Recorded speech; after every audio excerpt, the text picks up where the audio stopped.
എബ്രായ ലേഖനം 11-ാം അധ്യായം അതിന്റെ 4-ാം വാക്യം വായിക്കാം. എബ്രായ ലേഖനം 11-ാം അധ്യായം 4-ാം വാക്യം.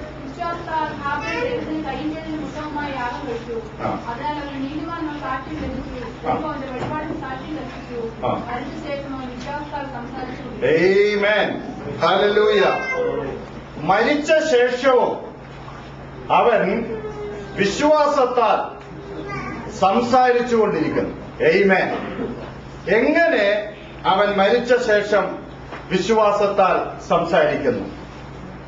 എന്താണ് അവൻ മരിച്ച ശേഷം വിശ്വാസത്താൽ സംസാരിക്കുന്നത്? നമുക്കറിയാം, ഒരു അപ്പന് 2 മക്കൾ ഒരുപോലെ യാഗം അർപ്പിക്കുന്നതിന് വേണ്ടി കടന്നുപോയി. ഒരാളുടെ വഴിപാടിൽ ദൈവം സന്തോഷിച്ചു, അവനെ ദൈവം അംഗീകരിച്ചു. ഒരാളുടെ വഴിപാടിൽ ദൈവം തൃപ്തനായില്ല, അവനെ ദൈവം തിരസ്കരിച്ചു. അങ്ങനെ തിരസ്കരിക്കപ്പെട്ട വ്യക്തിയാൽ സ്വീകരിക്കപ്പെട്ട വ്യക്തി കൊല്ലപ്പെട്ട ചരിത്രത്തോടുകൂടിയാണ് നമുക്കറിയാം ആ ഉൽപ്പത്തി പുസ്തകത്തിന്റെ ആ ഭാഗം ആരംഭിക്കുന്നത്.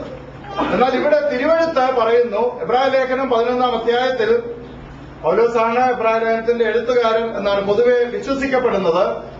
അദ്ദേഹം പറയുന്നത്, വിശ്വാസത്താൽ അവൻ ഇപ്പോഴും സംസാരിച്ചുകൊണ്ടിരിക്കുന്നു. എപ്പോൾ? മരണത്തിന് ശേഷം.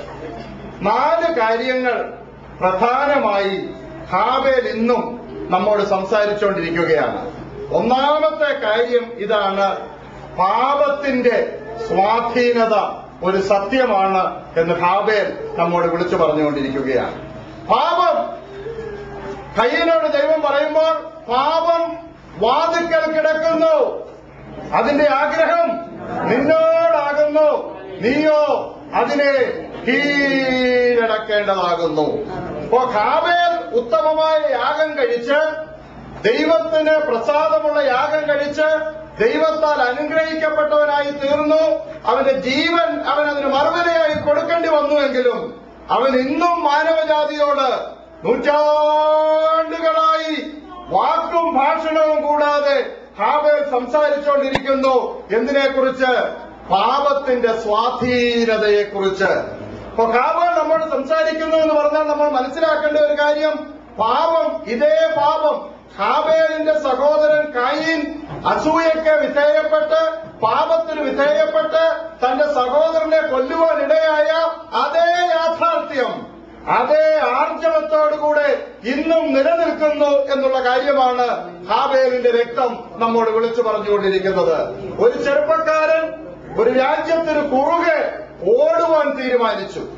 ഒരറ്റത്ത് നിന്ന് മറ്റേ അറ്റം വരെ ഓടി വിജയം വരിക്കുവാൻ ഒരു ചെറുപ്പക്കാരൻ ഓടി അവൻ ലക്ഷ്യസ്ഥാനത്ത് എത്തിക്കഴിഞ്ഞപ്പോൾ അവനോട് പത്രപ്രവർത്തകർ അല്ലെങ്കിൽ സ്നേഹിതർ അതുപോലെയുള്ള ആളുകൾ അവനോട് ചോദിച്ചു, ആട്ടെ, നീ ഒറ്റയ്ക്ക് രാജ്യത്തെ കുറുകെ കടക്കുവാൻ ഓടിയപ്പോൾ നിനക്ക് ഏറ്റവും കൂടുതൽ ബുദ്ധിമുട്ടുണ്ടാക്കിയത് എന്താണ് എന്ന് ചോദിച്ചു.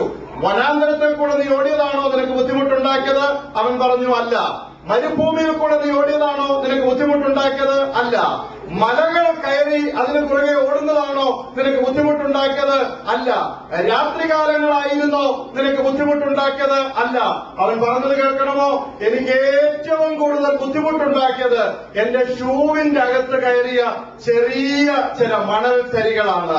ദൈവത്തിന്റെ പൈതലെ ഓർത്തോണം, നിന്റെ ജീവിതത്തിൽ നീ വലിയ പാപം എന്ന് പറഞ്ഞ് മാറ്റിവെക്കുന്നതല്ല, നിന്നെ ദൈവത്തിങ്കിൽ നിന്ന് അകറ്റുന്നത് ചെറിയ പാപം, മുറുകെ പറ്റുന്ന ചില ചെറിയ പാപങ്ങൾ നിന്റെ വിശ്വാസ ഓട്ടത്തിൽ നിന്നെ തകർക്കുവാൻ പര്യാപ്തമായതാണെന്ന് ഹാബേലിന്റെ രക്തം വിളിച്ചു പറയുന്നു. ഹല്ലേലൂയ. അയ്യാൻ പാപത്തോട് പോരാടുന്നത് നിങ്ങൾ ഇതുവരെ പ്രാണത്യാഗത്തോളം എതിർത്ത് നിന്നിട്ടില്ല. ഹല്ലേലൂയ. പെന്തക്കോസ്തുകാർ കൽപ്പനയിലെ വലിയ പാപങ്ങൾ ചെയ്യുന്നവരല്ല. അങ്ങനെയുള്ള വലിയ അബദ്ധങ്ങളിൽ നമ്മൾ ചാടാറില്ല. എന്നാൽ ചെറിയ പാപങ്ങൾ നിന്നെയും നിന്റെ ദൈവത്തെയും തമ്മിൽ അകറ്റുന്നതാണ്. ഹല്ലേലൂയ.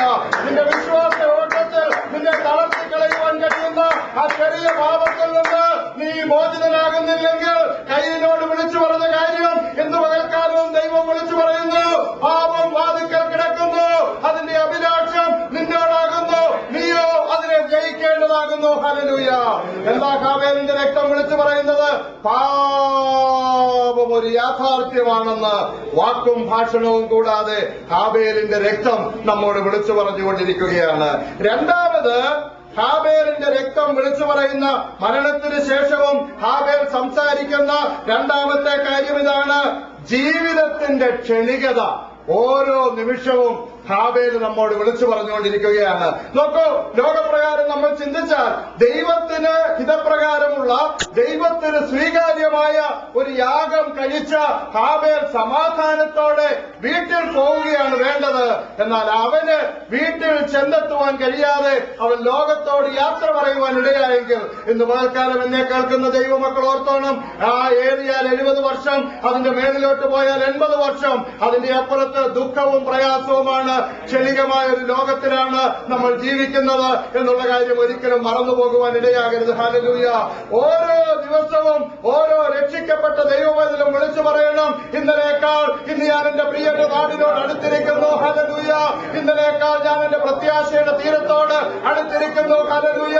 ഈ ജഡ ശരീരത്തിൽ നിന്ന്, ഈ പാപത്തിന് അധീനമായ ശരീരത്തിൽ നിന്ന് എന്റെ പ്രാണപ്രിയന്റെ സവിധത്തിലേക്ക്, കണ്ണുനീരില്ലാത്ത രാജ്യത്തേക്ക്, ദുഃഖങ്ങളില്ലാത്ത രാജ്യത്തേക്ക്, കുഞ്ഞാട് അതിന്റെ വിളക്കാണ്, അവിടെ മറ്റു വിളക്കിന്റെ ആവശ്യമില്ലാത്ത, ദുഃഖവും നെടുവീർപ്പുമില്ലാത്ത ഒരു രാജ്യത്തിലേക്ക് ഞാൻ പോകുവാനുള്ള വ്യക്തിയാണെന്ന് ഓരോ ദൈവവചനം ഏറ്റുപറയേണ്ടത് ആവശ്യമാണെന്ന് ഹാബേൽ മരിച്ചതിനു ശേഷവും തിരുവെഴുത്തിൽ കൂടെ നമ്മോട് സംസാരിച്ചു കൊണ്ടിരിക്കുകയാണ്. ഹല്ലേലൂയ. ലോകം നശ്വരമാണ്. ഒന്ന് വായിച്ചേ, 1-2 വേദഭാഗങ്ങൾ. ഇയ്യോബിന്റെ പുസ്തകം 7-ാം അധ്യായം അതിന്റെ 6-ാം വാക്യം ഒന്ന് വായിച്ചേ. ഇയ്യോബിന്റെ പുസ്തകം 7-ാം അധ്യായം 6-ാം വാക്യം. ആമേൻ. യെസ്. എന്റെ നാളുകൾ ഒന്നുകൂടെ വായിച്ചത്. നെയ്ത്തിന്റെ ആ തറിയേക്കാൾ വേഗതയുള്ളതാണ് എന്റെ നാളുകൾ എന്ന് പറഞ്ഞാൽ, ഈ നെയ്യുന്ന അതിന്റെ ഒരു തറയുണ്ട്, ഈ നൂല് അങ്ങോട്ടും ഇങ്ങോട്ടും ഓടിക്കുന്നത്. അത് വളരെ വേഗത്തിൽ ഓടുന്ന ഒരു വസ്തുവായിട്ടാണ് അതിനെ നിർമ്മിച്ചിരിക്കുന്നത്. എത്ര വേഗതയോടുകൂടെ അത് ഓടി അതിന്റെ ഓട്ടം അവസാനിപ്പിക്കുന്നുവോ അതുപോലെ മാത്രമേ ഉള്ളൂ ഈ ലോകത്തിലെ എന്റെ നാളുകൾ എന്നാണ് ഇയ്യോബ് ഇവിടെ വിളിച്ചു പറയുന്നത്. നോക്കൂ, വിശുദ്ധന്മാരെല്ലാവരും അത് ഏറ്റുപറഞ്ഞവരാണ്. ദാവീദ് ഒരിക്കൽ പറയുവാനിടയായി തീർന്നു: മരണവും ഞാനും തമ്മിൽ വെറും 4 വിരലടയാളത്തിന്റെ ദൂരം മാത്രമേ ഉള്ളൂ. ദൈവത്തിന്റെ പൈതലെ എന്ന് പകൽക്കാലം ഓർത്തോണം, എത്ര കാലം ഈ ലോകത്തിൽ ജീവിക്കാമെന്ന് നമ്മൾ കച്ചകെട്ട് നിന്നാലും, എത്ര കാലം ഈ ലോകത്തിൽ ജീവിക്കാമെന്ന് നമ്മൾ മോഹിച്ചാലും ശരി, ഹാബേലിന്റെ രക്തം നമ്മളോട് വിളിച്ചു പറയുന്നു: താൽക്കാലികമായ ഒരു ജീവിതം മാത്രമേ നിനക്കിവിടെ ഉള്ളൂ, ക്ഷണികമായ ഒരു ജീവിതം മാത്രമേ നിനക്കിവിടെ ഉള്ളൂ. നിത്യമായ ഒരു ജീവിതം, നിത്യമായ ഒരു പാർപ്പിടം അവൻ നിനക്കിവിടെ നൽകി തന്നിട്ടില്ല എന്നുള്ള കാര്യം ഓർത്തോണം. 7-ാം അധ്യായം അതിന്റെ 7-ാം വാക്യം ഒന്ന് വായിച്ചേ. എന്റെ ജീവൻ ഒരു ശ്വാസം മാത്രം. നോക്കൂ, എന്റെ ജീവൻ ഒരു ശ്വാസം മാത്രം. അത് വേഗം ഓടിപ്പോകുന്ന നെയ്ത്തുകാരന്റെ തറി പോലെ മാത്രമായിരിക്കുന്നു. അതിന്റെ 9-ാം വാക്യം ഒന്ന് വായിച്ചേ. മേഘം ക്ഷയിച്ച് മാറിപ്പോകുന്നത് പോലെ. ആമേൻ. നോക്കൂ, എത്ര ക്ഷണികനായിട്ടാണ് മനുഷ്യൻ സൃഷ്ടിക്കപ്പെട്ടിരിക്കുന്നതെന്ന് നമുക്കവിടെ മനസ്സിലാക്കുവാനായിട്ട് കഴിയും. ഇവിടെ രാവിലെ പ്രാർത്ഥിച്ചപ്പോൾ പൊന്നമാമ പ്രാർത്ഥിച്ചു, കഴിഞ്ഞ രാത്രിയിൽ കിടന്നുറങ്ങി എത്രയോ മനുഷ്യർക്ക് ഈ പ്രഭാതം കാണുവാൻ കഴിഞ്ഞില്ല. ദൈവത്തിന്റെ പൈതലെ, നിന്നെ കഴിഞ്ഞ ആഴ്ച ദൈവം എത്രയോ അത്ഭുതകരമായി പരിപാലിച്ചു. നിങ്ങൾക്ക് 2 പേർക്കും ഉണ്ടായ ആ ചെറിയ കാർ അപകടം അല്പം കൂടെ വലുതായിരുന്നെങ്കിൽ ഒരുപക്ഷെ എന്ത് സംഭവിക്കുമായിരുന്നു? ക്ഷണികമായ ഒരു ലോകത്തിലാണ് ഞാൻ ജീവിക്കുന്നത്, എന്റെ കർത്താവിന്റെ കരങ്ങളിലാണ് ഞാൻ ആയിരിക്കുന്നതെന്ന് ഓരോ ദൈവപൈതലും ഓർക്കണമെന്നുള്ളതാണ് ഹാബേലിന്റെ രക്തം നമ്മളോട് വിളിച്ചു പറഞ്ഞുകൊണ്ടിരിക്കുന്നത്. ഹല്ലേലൂയ. പാപം ഒരു യാഥാർത്ഥ്യമാണെന്ന് ഹാബേലിന്റെ രക്തം വിളിച്ചു പറയുന്നു. ജീവിതം നശ്വരമാണെന്ന് ഹാബേലിന്റെ രക്തം വിളിച്ചു പറയുന്നു. ഹല്ലേലൂയ. ദൈവത്തിന്റെ പൈതലെ, എന്നാൽ ഒരു കാര്യം ഓർത്തോണം, ഭക്തന്മാരുടെ മരണം യഹോവയ്ക്ക് വിലയേറിയതാണ്. ഹല്ലേലൂയ. എന്തുകൊണ്ട് ഭക്തന്മാരുടെ മരണം യഹോവയ്ക്ക് വിലയേറിയതാണ്? എഴുതുക: ഇന്നു മുതൽ കർത്താവിൽ മരിക്കുന്ന മൃതന്മാർ ഭാഗ്യവാന്മാർ, അവർ തങ്ങളുടെ പ്രയത്നങ്ങളിൽ നിന്ന് വിശ്രമിക്കേണ്ടതാകുന്നു. ഹല്ലേലൂയ. അവരുടെ പ്രവൃത്തി അവരെ പിന്തുടരുന്നു. നിനക്ക് കർത്താവിൽ മരിക്കണമെങ്കിൽ നീ കർത്താവിൽ ജനിച്ച വ്യക്തിയായിരിക്കണം. എന്ന് പോൽക്കാലം എന്നെ കേൾക്കുന്ന ആരെങ്കിലും ഉണ്ടെങ്കിൽ, രക്ഷിക്കപ്പെടാത്തവരായ ആരെങ്കിലും ഉണ്ടെങ്കിൽ അവർക്ക് വേണ്ടി ഞാൻ ഒരിക്കൽ കൂടെ പറയട്ടെ, പാപം ഒരു ഒരു യാഥാർത്ഥ്യമാണ്. ഹല്ലേലൂയ. പാപത്തിൽ ഞാൻ ഉരുവായി, അകൃത്യത്തിൽ എന്റെ അമ്മ എന്നെ ഗർഭം ധരിച്ചുവെന്ന് ദാവീദ് വിളിച്ചു പറയുന്നെങ്കിൽ പാപമില്ലാത്ത ഒരു മനുഷ്യനുമില്ല. പാപം ഒരു യാഥാർത്ഥ്യമാണ്. ഹല്ലേലൂയ. മരണം ഒരു യാഥാർത്ഥ്യമാണ്. ഈ മരണത്തിന്റെ അപ്പുറത്ത് നിനക്കൊരു നിത്യതയുണ്ട്. അത് ഉറപ്പാക്കുന്ന ഒറ്റ വ്യക്തി മാത്രമേ ഉള്ളൂ. നസ്രായനായ യേശുവാണ്. ഹല്ലേലൂയ. യേശുവിൽ വിശ്വസിക്കുക, എന്നാൽ നീയും നിന്റെ കുടുംബവും രക്ഷ പ്രാപിക്കും. ഹല്ലേലൂയ. ജീവിതം നശ്വരമാണെന്ന് ഹാബേലിന്റെ രക്തം നമ്മുടെ വാക്കും ഭാഷണവും കൂടാതെ വിളിച്ച് പറഞ്ഞുകൊണ്ടിരിക്കുന്നു. മൂന്നാമത് ഹാബേലിന്റെ രക്തം ഒരു കാര്യം വിളിച്ചു പറയുന്നുണ്ട്. അതെന്താണെന്നറിയാമോ? എന്തു വന്നാലും, എനിക്കെന്ത് സംഭവിച്ചാലും ഞാൻ ദൈവത്തിന് ഏറ്റവും ഉത്തമമായതേ കൊടുക്കത്തുള്ളൂ. എനിക്കെന്ത് സംഭവിച്ചാലും ഞാൻ ദൈവത്തിന് എന്തെങ്കിലും കൊടുത്താൽ ഞാൻ ഉത്തമമായതേ കൊടുക്കത്തുള്ളൂ. തിരുവെഴുത്തമ്മ പഠിപ്പിക്കുന്നത് കായീൻ ജ്യേഷ്ഠനാണ്, ഹാബേൽ അനുജനാണ്. അനുജന് വേണമെങ്കിൽ ജ്യേഷ്ഠൻ ചെയ്യുന്നത് കണ്ടു ചെയ്താൽ മതി. എന്നാൽ അവനൊരു കാര്യം തീരുമാനിച്ചു.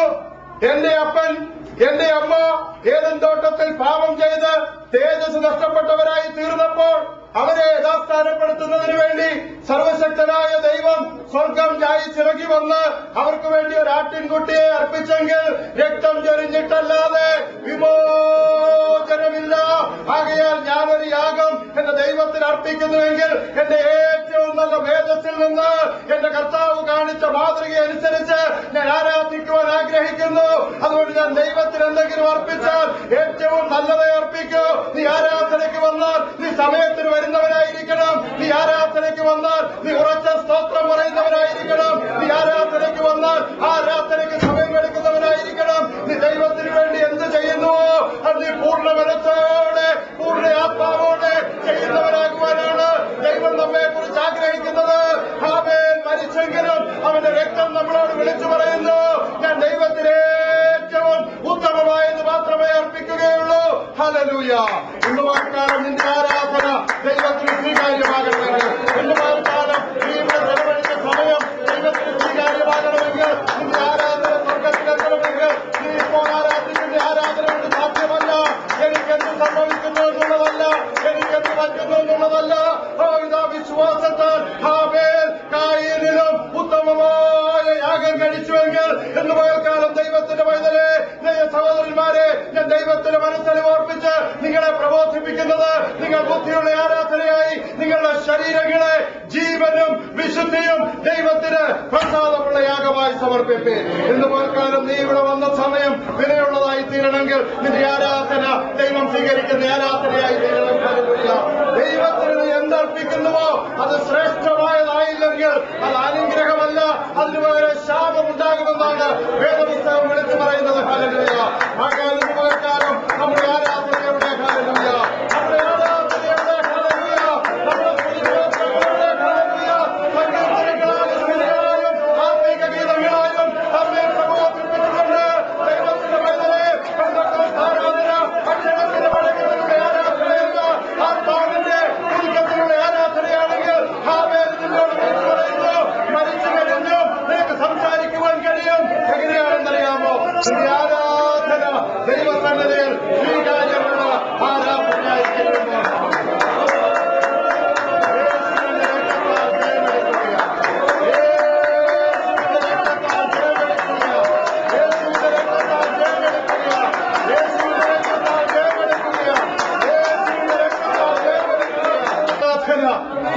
സ്വർഗം നോക്കിക്കൊണ്ടിരിക്കുകയാണ്. ഹാബേലിന്റെ രക്തം വിളിച്ചു പറയുന്നു. 1-2 വേദഭാഗങ്ങൾ നിങ്ങളുടെ ശ്രദ്ധയിലേക്ക് കൊണ്ടുവരേണ്ടത് ആവശ്യമാകിയാൽ ഇന്ന് പോൽക്കാലം ഞാൻ അതിന് തുനിയട്ടെ. മലാഖി പ്രവാചകന്റെ പുസ്തകം 1-ാം അധ്യായം 8-ാം വാക്യം. നിങ്ങൾ കണ്ടുകൊണ്ടിരുന്ന യാഗങ്ങൾ കൊണ്ടുവന്നാൽ അത് ദോഷമില്ല. നിങ്ങൾ കൂടീരവും അർപ്പിച്ചാൽ അത് ദോഷമില്ല. അതിനെ നിന്റെ ദേശാധിപതിക്ക് കാഴ്ചവെക്കുക, അവൻ പ്രസാദിക്കുമോ, നിന്നോട് കൃപ തോന്നുമോ എന്ന് സൈന്യങ്ങളിൽ. ഞാനൊരു കാര്യം ചോദിച്ചോട്ടെ, മനസ്സിലാകുന്ന ഭാഷയിൽ അത് വ്യാഖ്യാനിക്കട്ടെ. നീ ദൈവത്തിന്റെ സന്നിധിയിൽ കൊണ്ടുവരുമ്പോൾ മുടന്തുള്ളത്, ഞൊടന്തുള്ളത്, കണ്ണ് കാണാൻ വയ്യാത്തത്, ആർക്കും വേണ്ടാത്തത് ഒടേ തമ്പുരാൻ ഇരിക്കട്ടെന്ന് പറഞ്ഞു കൊണ്ടുവരും. ദൈവം തമ്പുരാൻ അങ്ങ് സ്വീകരിക്കും. ദൈവം ചോദിച്ചത് ഇതേ സാധനം കൊണ്ട് തന്നെ നീ നിന്റെ രാജാവിന്റെ അടുക്കൽ അവനെ കാണാനൊന്ന് ചെല്ല്. രാജാവ് എന്ത് പറയുന്നറിയാമോ? ആരവിടെ? എന്ന് വിളിക്കുമ്പോൾ രണ്ടുപേര് വാളുമായി വന്ന് നിന്നെ തൂക്കിയെടുത്തോണ്ടങ്ങ് പോകും, കാരാഗ്രഹത്തിലടയ്ക്കും. ഓർത്തോ, നിന്റെ ജോലി സ്ഥലത്ത് നീ താമസിക്കുമോ? നിന്റെ ജീവിതത്തിന്റെ ഏതെങ്കിലും മേഖലയിൽ നീ വീഴ്ച വരുത്തിയിട്ടുണ്ടോ?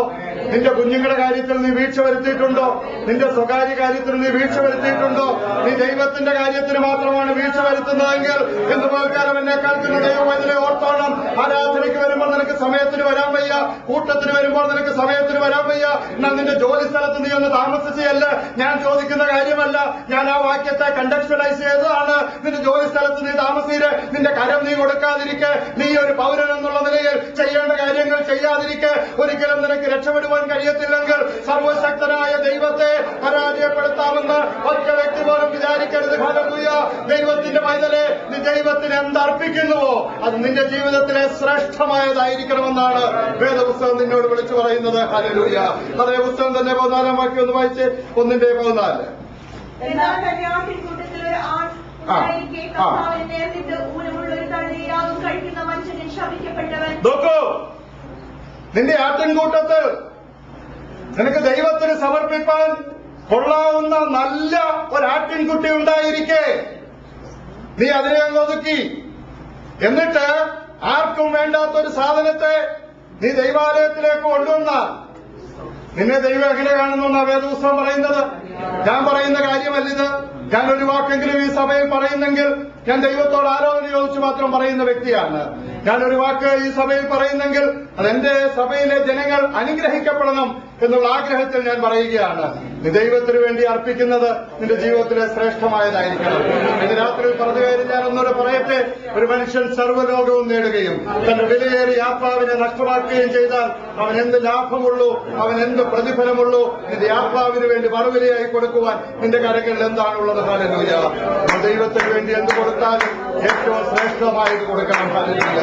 നിന്റെ സമയത്തിന്റെ ശ്രേഷ്ഠത, നിന്റെ യൗവനത്തിന്റെ ശ്രേഷ്ഠത, നിന്റെ ആരോഗ്യത്തിന്റെ ശ്രേഷ്ഠത, നിന്റെ സമ്പത്തിന്റെ ശ്രേഷ്ഠത, നിന്റെ തലമുറയുടെ ശ്രേഷ്ഠത യേശുവിന്റെ രക്തത്താൽ ജയമെടുക്കുകയാണ്. നീ ദൈവത്തിന് വേണ്ടി മാറ്റിവെക്കുന്നെങ്കിൽ അവൻ ആകാശത്തിന്റെ കിളിവാതിലുകളെ തുറന്ന് നീ കാണാത്ത നന്മകൾ, നീ കാണാത്ത അനുഗ്രഹങ്ങൾ നിനക്ക് വേണ്ടി ചൊരിഞ്ഞു തരുന്നവനാണെന്നാണ് തിരുവെഴുത്ത് നമ്മെ പഠിപ്പിക്കുന്നത്. ഹല്ലേലൂയ. ഹാബേൽ മരിച്ചു കഴിഞ്ഞും വിളിച്ചു പറയുന്നു, നീ ദൈവത്തിന് എന്തെങ്കിലും അർപ്പിക്കുന്നുവെങ്കിൽ ഏറ്റവും നല്ലത് അർപ്പീര്, അതാണ് നല്ലതെന്ന് അവൻ വിളിച്ചു പറയും.